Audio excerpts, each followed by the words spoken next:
in other industry, and I just remembered last night that you can actually preserve fruits if you do that, di ba, Pat? Yeah, Some of the citruses, Calboro. you can, mangoes from...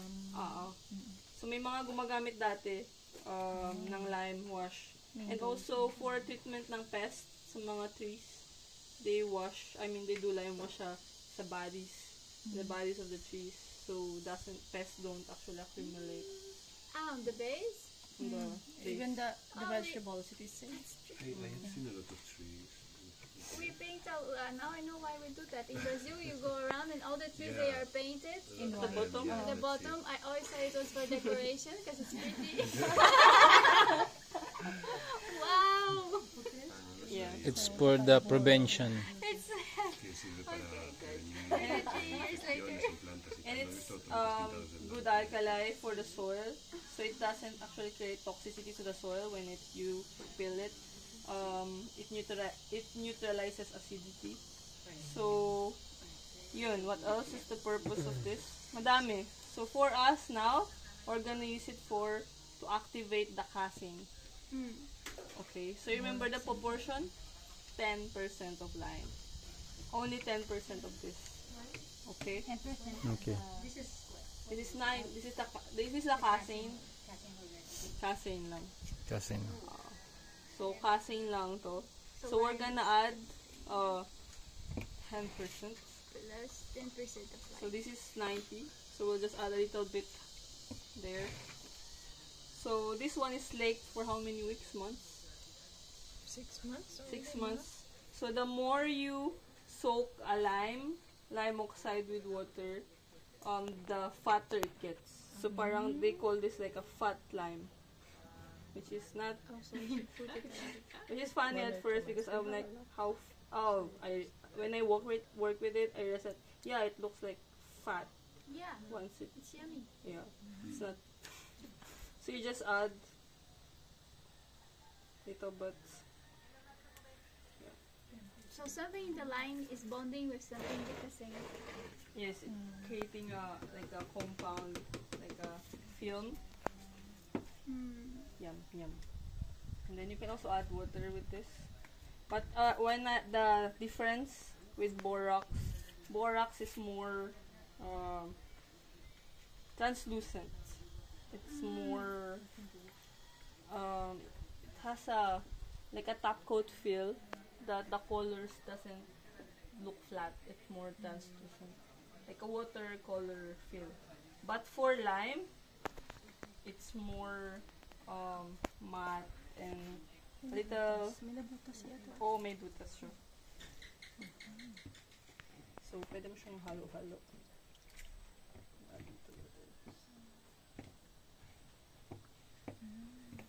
10% lime. Is the lamp supposed to be dissolved? Oo. That's the white paint already.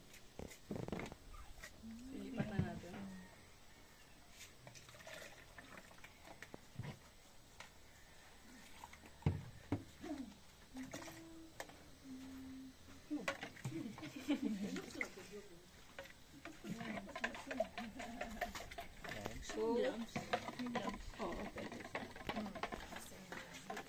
So be careful then. When I was making paint, it splashes everywhere, and be careful with your eyes because you don't want that mixture actually to go to your eyes because that's lime. So you have to wash that after. So I'm just gonna. Akala nila chemical yung hinawa. Just to be sure. So you just.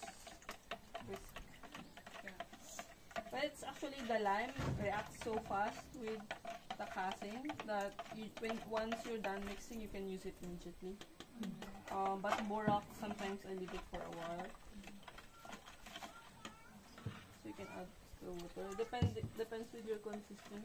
I mean the desired consistency that you want.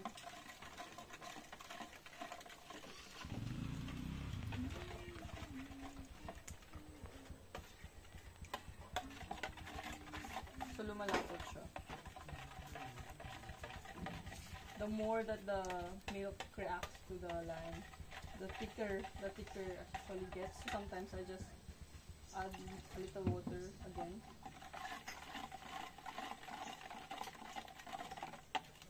So it will get thicker and thicker. In a way. But it will not have, it will not harden anymore, even if left for weeks, months. This one? Yeah. For the Kasin Borax, weeks. Pero ito, actually takes months probably. Kasi, because of the lime, parang masyado siyang strong na alkali. It's like a strong alkali. But, you have to test it. But then, better to use it as fast as you can. But, so you guys can check.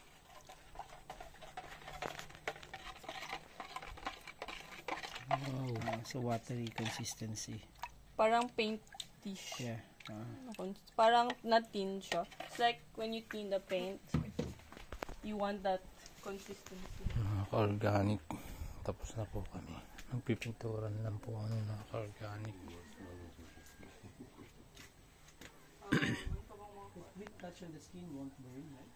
Then if I dip quickly, it won't have very Meron pa din. Kahit may konti lang. Yeah. This one, of course, mainit siya. Ay, hindi na siya mainit. In the... But then it actually can burn you if you hold it too long. But if I dip my finger there quickly, it will not give a very bad feel. If I try, You can try. that one. May effect pa rin siya. I think it will like dry your skin. So I used that before and it's still gonna dry your skin.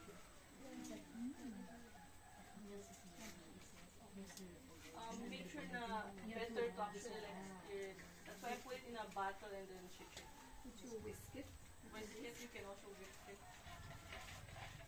So they both have the same purpose.